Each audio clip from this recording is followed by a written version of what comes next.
I'm Leigh, and you're listening to this episode of Coda Country Chats. I am so excited to bring you this guest on episode today. She is just a country queen through and through. You're gonna love hearing all about her and her new album, Off the Record, that drops September 20th. This is Charly Reynolds. How are Hello. you, Charly? I'm so good. How are you? I'm doing really, really well, especially now that I have you on the show. I've been such a huge fan of all of Thank your work. you. Yeah, and I've just been following you forever. Not only like am I a fan of you musically, I'm also a fan of you stylishly because you are Oh, such a fashion thanks. diva. I love that. Thank you. I Of try. course. I love clothes, so and styling. I think it's your boot wall that really like drew me in. I was like, oh, the boots. Oh, I love Yes, that. I love the boot wall. You know, it's funny. It's really like a piece of art, but also it's just really convenient storage. So it I'm comes one. in handy. Yeah, I feel like Yeah, I'm one of those people that if you can see it, then I know where it's at and I like can easily grab it. But like if I have exactly. it stuck in the bottom of my closet, like I forget that I have this like really cute pair of shoes. So Yes, I'm all about the boot wall. That is the cutest yes. thing. So Thank yes, you. girl. Yes, absolutely. All right, back to the album. Let's chit chat a lot about Off the Record. Mhm. Um, Tell me, we'll start with the title track just because that's one of the ones that drew me in. Off the Record itself is kind of like a murder country mystery thing. Yes. So give the listeners a little insight on what inspired that write. For sure. So, I mean, I've always been a fan of Goodbye Earl by the Chicks. And Yeah. I don't know, I've been wanting to write a murder country song for a while because I just think they're funny. And I think it's like its own little genre. Yeah. I don't know why, but it just is a thing. And I was like, you know what? I want to write one because why not? It's fun. And it kind of, you get to be more of like an author of like this murder mystery story, which is kind Yeah. of fun and different than like a regular write. And so we just did it. We went with it. We did it. And it was really fun. And we got Off the Record. I'd had that title for a while. Or actually, I had the title On the Record. On And the record. then we came up with Off the Record. And yeah, it was born. And I was obsessed with it from the day that we wrote it. And it just seemed like the perfect title for an album. And so that's what we went with. I know, because when I first, this is like before I heard the song itself, just hearing Off the Record as like the title of the album, I was like, I'm interested to know where that inspiration came from too, just because I feel like Off the Record is one of those things where it's like, not in the books. Here's Yeah. really me. Here's what you're getting. This is what I want you to see. So I was really inspired by that title too. Yeah. Yeah, it was actually kind of hard because in the beginning I didn't want the title of the album or whatever of the album to be a song on it. I wanted it to be like something totally different than any of the songs. And I don't know why. I just think it's cool when artists do that. And so I was like, I want to come up with something that sums up the whole album. But then Off the Record was just such a cool title. I was like, I'm going to miss out on this if I don't use this as the title. And obviously, that song doesn't sum up the whole album. Technically, it's not all murder country. But the title just fit perfectly for, an album. So I just thought it was a cool name. I agree. No, completely. Yeah. Okay, so let's bounce a little bit too. I'm going to talk about track 1, Another Man Will. When you first hear that song start up the album, it is like a kickstart. I don't even know how to Yes, describe it, but it that's really exactly was. what I wanted. Yes, it is. It's guys like for the listeners out there, it's kind of like Shania 90s ladies country vibes, very much like a I don't know, one you can jam to in your car. And so like Yeah. I was immediately hooked, like first Oh, listen. thank Just you. yeah, for sure. So let's talk about Another Man Will. And just give me the let's talk a little bit about the write and then we'll get into the recording as far as For how that sure. goes. Yeah. Yeah. So with the write, I wrote it with Jesse Pugh and Blaine Younger, and it was Jesse's idea, and I was like, that is so good. I love it. Mhm. Because it's just kind of like a woman power song. It's like, Yeah. if he's not doing it for you, and I feel like we've all known friends, or maybe it's ourselves, and it's like if he is not being the man that you need him to be, someone else will. Mhm. So That's just the basic of the song. And so it could be sassy. And, I love sassy songs. So we wrote it. And originally, Jesse recorded the voice memo because I was like, no, it was your idea. You know, you should sing it because she's an artist too.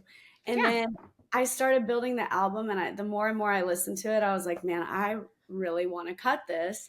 And thankfully, she was like so down. She was like, oh my gosh, yes, you should totally cut it. And so we went to the studio, me and Zachary Mano, Hmm. and I've been chasing a certain sound for like 6 years since I've moved here, Yeah. and it is that sound that I grew up on, like some fiddle, some pedal steel, some Shania, Martina, Carrie, like just all of my inspirations like mixed into one, and I've really been trying to find that for 6 years. And I really didn't know who I was as an artist until I feel like we made that song. I mean, I knew who I wanted to be, Yeah. um, and how I wanted it. We just couldn't ever really find the lane.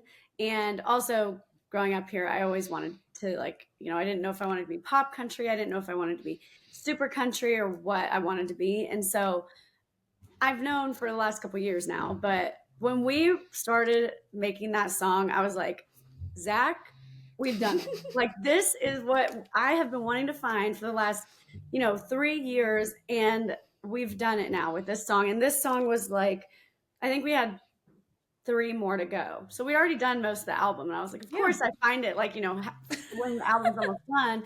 Yeah. But I don't really care because I feel like the album kind of shows, what the motions of me going through finding my sound and myself. But that song, man, when we started it, I was like, this is my favorite. This one is the one. And I wanted it to kick off the album, like you said, just kind of Yeah. with like fun, upbeat song to get you into it. And then we take you into a little sadness for a second, but then I bring you back down and I leave you happy at the end of the album. Yes. But that song really was like a super big turning point for me, just in my sound and going forward. Yeah. Like, made me very excited. Yeah. Oh my gosh. No, and I'm so glad that you told me that though, because it does really like encapsulate your personality, your Yeah. sound, your style, all in one. And yeah, I know exactly what you're talking about Yes. because that's really just an awesome song to start. Thank Like, you. yeah. Thank you so much. Of course. And I want to go talk a little bit before we get into the sad stuff, because I also want to talk about that too. Yeah. One more sassy track, and that's People Think, and that was previously released. You released it Yeah. as a single back in May. And it features two of the writers that are like near and dear to my heart, Nicole Coteau, Chris Utley. I've also chatted with Nicole before, and she is super talented. I know you guys are really good friends. Yes. So let's talk about People Think, because that again is like a very sassy, upbeat song. Tell me what the process was like writing those two very upbeat, very sassy songs, yet still having like different messages, different vibes. Yeah. Give me a little input on that. Yeah. I mean, so with People Think, like I always say, there's two sides of me. Like, sometimes I really care a lot about, how people perceive me, or if I say something stupid and I overshare and then I freak out or get insecure. Or there's a side of me that like literally doesn't care and I can say whatever I want and I don't I just don't get bothered by that kind of stuff. And so I forget who had the idea in the room, but we started talking about it. And I was like, this is perfect, because that day I was in the mood of just pure sass and not caring. Mhm. And sorry if you hear my dog in the background of this, like that. And she just brought me her toy. But Ooh. People Think was just one that I really just wanted to be like, I don't care what anyone says. And it also came from a place of like internet people, like, and you might not know that in the song, but that's like where it was fueling for me, was like, y'all see me with these Louis Vuitton purses. Well, they're all fake. Like, please do not be fooled. And so, yeah, I just kind of was going off of like what everyone says about me and how sometimes I care, but not right now. And so that song just came together really good. I love that song so much. It's still one of my favorites. So I'm glad that it's on the album. It's so Um, funny to me that you brought up like internet haters, right? Because there yes, are a ton of them these days, right? yes. With your Oh, like virality mhm, on social media, I feel like you constantly post amazing yeah. content. Well, especially for like viewers like me, right? You know, I feel Yeah. like I really enjoy your OTDs and just Thank you you. premiering your music, of course. But you know, there are people out there that just want to like steal your joy. You know what I Yeah. mean? I hate that. I The absolutely trolls, hate that. man. They're No. awful. They're Awful, awful. awful. Say, do you have like a predetermined clapback for anybody who has something negative to say, or like do you have like something already kind of planned in your brain to say like, oh, I don't like that, that's not okay? I don't know, how do you Yeah. handle the haters? Honestly, I don't take it too seriously anymore because it used to get to me a lot. Um, but now I'm just like, who are you to be telling me like, you know, I don't care about your opinion. Like if you Yeah. don't like me, you don't like my clothes, you don't like my songs, I just don't care. Then don't Yeah. listen to it. You know what I mean? Like, but sometimes if I'm feeling a little sassy, then I'll just go back at them. And I shouldn't, but it's kind of funny to me. Yeah. I remember somebody commented something about my weight on Oh, a video. Yeah, I think it was on She Ain't Me. oh my And gosh. so I just went back at them, just like, saying, like, you're probably someone who's living in your mother's basement all alone in the dark, and you're going to sit there and come talk about my weight. Like, are you kidding? And it just was so stupid. But sometimes it's just kind of fun to give it back to them. Now, That's so I normally true. don't, and I normally don't care, but it's taken me a long time to not care. Because when I first moved here, I was 18, and I was like, um, and I still struggle with like, people pleasing and trying for everyone to like. I want everyone to like me. Obviously, everyone wants everyone to like them. Yeah. But it's taken me a few years to get to the point where I'm like, you know what? You either like me or you don't. If you don't, sorry. Like, then don't follow me. Don't comment on my stuff. So it's just taken me a long time to get to that point, but I'm happy with where I'm at now. People are Oh my crazy. gosh. No, I've always wondered that though, especially, you know, like you said, everybody wants everybody to like them, right? You know, Mhm. especially in the music industry, it's hard to find those people that like are going to love you no matter what. And then there's always it's always easy to find people who can just find something to nitpick about or Yeah, to make you feel bad about. And so I don't know. Sometimes I feel like it's a blessing and a curse with the social media game because I don't know. You get I so agree. many followers and so many, you know, non-followers Yeah, just giving their input. I know, I know. I'm like, why don't you just keep scrolling? Like, I don't understand why you feel the need to like comment. Yeah. It's just Mhm. crazy to me. But oh well. I guess that's their only source of joy or something. I don't know. Yes, and then I feel like that's just so sad. Like It how is. I don't know. I feel like you're a very positive person, and so maybe that's it. Maybe they just get a lot of I don't know pride in themselves for making Yeah. someone try to feel a certain way. I don't know. I don't know. I Who could never do knows? that. I could never be that Yeah, we person. don't You know. understand it because we're nice people. That's why. I Yeah, think that's it. Yes, we're we have. probably never gonna understand something like that. It's Yes, crazy. exactly. I think too, and I had to learn this the hard way that like the more that we have going on, the more the busier we are, I don't Yeah. know, people are, you know, just gonna talk. And like you said, you know, people think they're gonna think what they're gonna think, they're gonna say what they're gonna say about what you're doing. And, and it is what it is at the end Yeah, of the it is what day. it is. Exactly. That's exactly right. Yeah. Okay, let's slow it down a little bit. I was at CMA Fest and I saw you on the CMA Spotlight stage back in June. Yes. And of course, I loved your performance. And you know, for the listeners out there, if you haven't seen or been to CMA Fest and seen a performance on that Spotlight stage, the acts do something normally acoustic, and then the songs maybe like 3 or 4 songs in that performance slot. And one of the songs that you performed is on this record, Love You Long. I just fell in love with that tune. It's Thank so you. beautiful. Thanks. And that's another co-write with Nicole. Yeah. Yeah. So let's I like doing a lot of comparison Yeah. analysis. You know what I'm talking about? So I'd love to know, when you wrote Love You Long, was this like in a writing session where you wrote like multiple things? Was this just something that you guys collaborated on throughout the No. day? Or tell me about that. Yeah, it's really actually weird. We were playing a show at my grandma's house. I do a show there every summer, Fun. North Carolina. Yeah, and so we were there, and I've been wanting to write a song with that concept for a long time. And with Nicole, we've always just been able to write so easy together, Mhm. and like it Yeah. just comes together very naturally. And so it was like 1 in the morning, and before the show, that was the next day, and I was like, I really want to write this song. And she was like, okay. So we just started writing at like 1 in the morning, and like at my grandma's house, while they were asleep. And I knew like it was something special because it is like very personal to me. Really speaks about me. And it's just a very vulnerable song. And so the Yeah. next day I played it at the show, and they all were just like so impressed that we wrote it, the night before or whatever. Yeah. And I don't know, ever since then, it's still my favorite to play on Mhm. stage because I just love it. Just, I don't know, it just does something to me when I'm playing it. And maybe it's because it is very vulnerable, and like I before that song I really didn't write a lot of vulnerable stuff.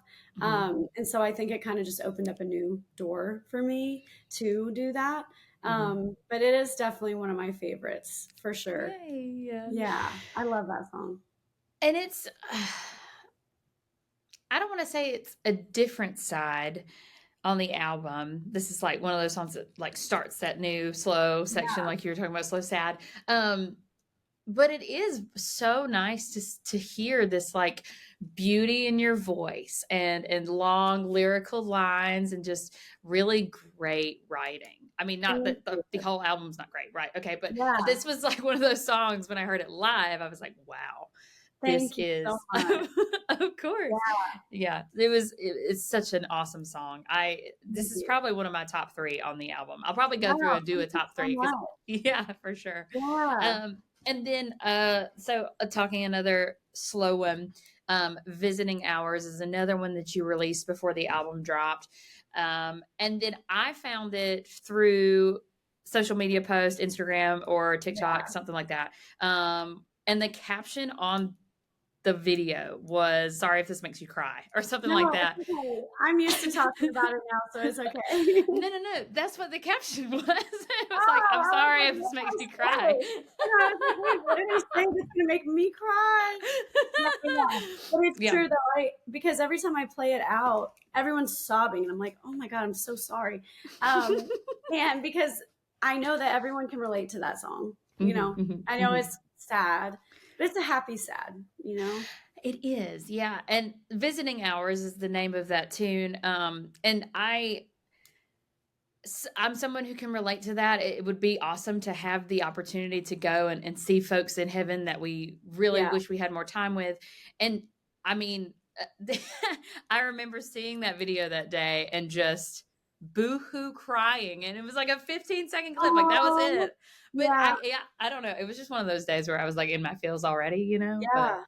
Oh, well, I'm glad that you like it. I really, with that song, because that was another one. It's like vulnerable, not really my thing.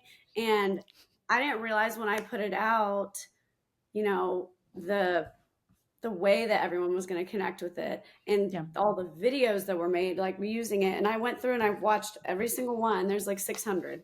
And Oh. um, it just made me cry out of like tears of joy, and also just like that I could write a song that all these people are really connecting to, and it because that's all I want to ever do. I love the fun sassy songs. That's like my wheelhouse. Yeah. But at the same time, if I'm not writing songs that people are connecting to wholeheartedly, then like that's not what I'm supposed to be doing. Like Yeah.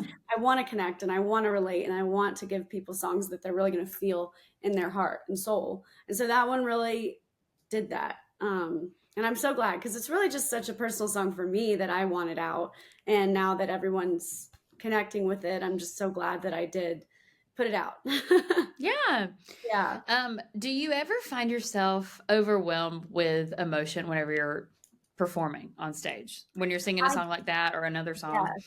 I did at first a lot with that song. I've performed it Mhm. so much now that I don't want to say I block out my feelings, but I have learned how to perform it without crying. That's good. And like how to just kind of sing the words instead of feeling the words Mhm. in the moment because I did a lot. When we first wrote it and I was playing it out a lot, I was like crying every single time. And I'm like, I can't do this. Um, so I kind of have learned how to hold it together. Sometimes Love You Long will get me too Mhm. on stage, but those two are definitely ones that I kind of have to, just block out feelings and emotion while That's right. playing them. Um, but it is good to let some of the emotion in, obviously, but Yeah. just not be overthrown by crying and tears and emotion every single time. So I know what you mean. Yeah, I find that very impressive though that you're able to just perform and let the audience kind of experience it and feel it yeah, in their own way, and then bringing them that place and time where they just can relate and just yeah, be in those feels, because there's not a lot of time when we as humans are allowed to be emotional, allowed to be like yeah. vulnerable. Because it's, sometimes people look down on that as, I don't know, weak Yeah. or, you Well, know and what I I mean? always felt that way, even Mhm. though I never felt that way about other people, Yeah. ever. But for Mhm. me, I always felt like vulnerability was weakness Yeah. and crying is weak. But I've learned that it's not, and that it's very important actually, to learn how to be vulnerable and learn how to like open up to people. But I definitely always had felt that way and I Yeah. didn't like it. I still don't really love crying in front of people. Um, Mhm. but if it's on stage, it's different. If it's on stage to a song that I've put a lot of emotion into, sometimes you just can't help it. Yeah, that's true. So, And that's the yeah, beauty of it, I guess. Oh my exactly. goodness. Exactly. Well, those are, let's see. Like I was saying before we started the call, I was telling Charlie that like I was about every single one of these songs. And I feel like we touched on a good few of them. So I did want to tell the listeners about your upcoming tour dates that you have to promote the album. You have the Off the Record album release party in Orlando, Florida at Old Red, Yep. September 28th. What are you looking forward to with that show? Man, I love playing at All Red Orlando. I only play like once a year. And it's my hometown is in Orlando. And Yeah. so I just feel so blessed and like loved every time I play there because everyone shows up like all these people from my past from growing up. Orlando seems big to a lot of people because of Disney and whatever, but it's actually so small. Hmm. And so like community wise. Yeah. So everyone shows up. It's so much fun. I'm just excited to play the album for everyone, like top to bottom, threw some older ones in there too, Yeah. of course. But just to play the whole thing, sell all the new merch that I'm about to be getting in, and just have a fun night. We Yeah. always go out. Me and my best friends from growing up always will go out afterwards and hang out. And so I'm just excited for the whole thing and just to be able to play the album in its entirety because like I really won't do that probably again. So I'm Yeah. really excited to be able to do that. Oh, let me Yeah. ask you this too. I knew that you grew up in Orlando. Tell me, Orlando is viewed as one of these huge entertainment hubs, tell me what it was like or how growing up in a community environment where entertainment is like the forefront of the city. Tell me what it was like and how this like molded you into the performer that you are. Yeah. I mean, I don't know. I think like with Disney right up the road growing up, really, at first I wanted to be a Disney princess and I was like obsessed with singing and performing like a princess, Yes. all growing up, of course. And then um, I don't know. I really just kind of grew up doing talent shows and everything like that. And there is the Walt Disney Amphitheater on Lake Eola in Orlando, and I had performed at it for a TBI fundraiser event, Cool. traumatic brain injury event, like two times. And so I was like, you know what, I want to host something there. Like, and I released an album and an EP in high school that no one will find. Um, but I did do those shows there and released, and it was just really cool because there are so many venues and stuff. I did different, shows at different venues, and it just kind of like it was easier because there were really good places to perform, and Yeah. people, loved these places, whether they were like little local bars or restaurants or the big Walt Disney Amphitheater doing Yeah. stuff like that. So I don't know, everything was always just kind of available and in the best way, and everyone was so nice, and it was so fun. Growing up there was really fun. I really enjoyed it. But talent shows definitely is where like this everything began. Singing Selena Gomez or Adele or Carrie Underwood. It just like, yeah, that's how I really kind of got my start, I would say. I love hearing that. No, I Yeah, just think that's so interesting to know. Um, you once lived in Orlando, which is known a lot for, really great entertainment. Nashville, obviously, being known for being yeah, Music City and all the awesome entertainment acts that come out of yeah. there.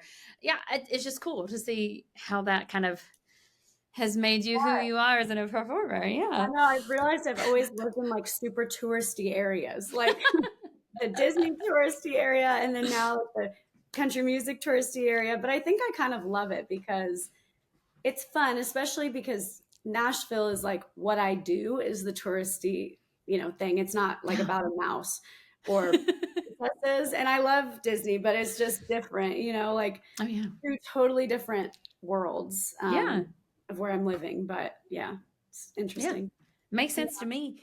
Yeah. Let's touch on some of the other tour dates that you have. Where else will you be heading out this fall? Yes. So I will be in Illinois, in Cool. California. I would tell you the cities, but I can't think of what they are right now. I know I'll be in Hanover, Maryland, Cool. Orlando, back again in November, Fun.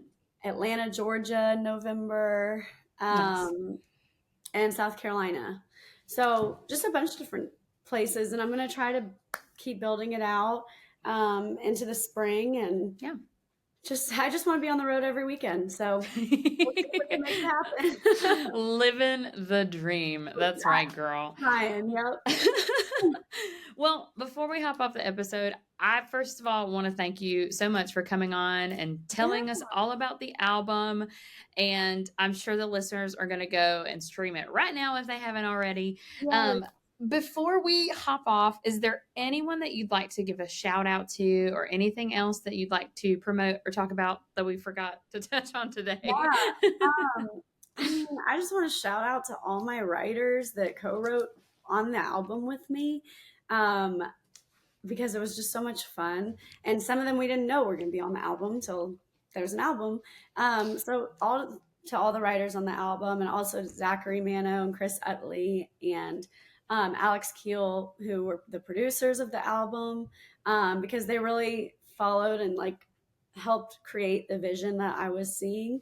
So I just thank them so much. And yeah, anybody really that had anything to do with it, because it's just been so much work and so much, honestly, it's been so much fun, but it's also been so much stress, in the best way, because I've never done this before. Yeah. So I've just had, talked to a lot of people about it, and so anybody that's really been involved with it. And I thank Yeah. you for bringing me on today. I really Oh my appreciate gosh. it. I love Well, all your posts and everything. So yeah, I was so excited when I saw your interview request pop up. So thank you so much yay. for having Well, me. thank you. Thank you for being here. And I just want to say I am so happy that we finally got a chance to talk. Yes. I guess face to face. Like this is about as face to Yeah. face as we can get this second. So No, I'm just so same. glad for Same. sure. Awesome. Yeah. Listeners out there, make sure that you follow Charly Reynolds if you haven't already. She's about to blow up with her debut album, Off the Record, dropping September 20th. And you heard about it here with Leigh and Coda Country. And I hope you have a great day. Thanks, Yeah. Charlie. Thank you.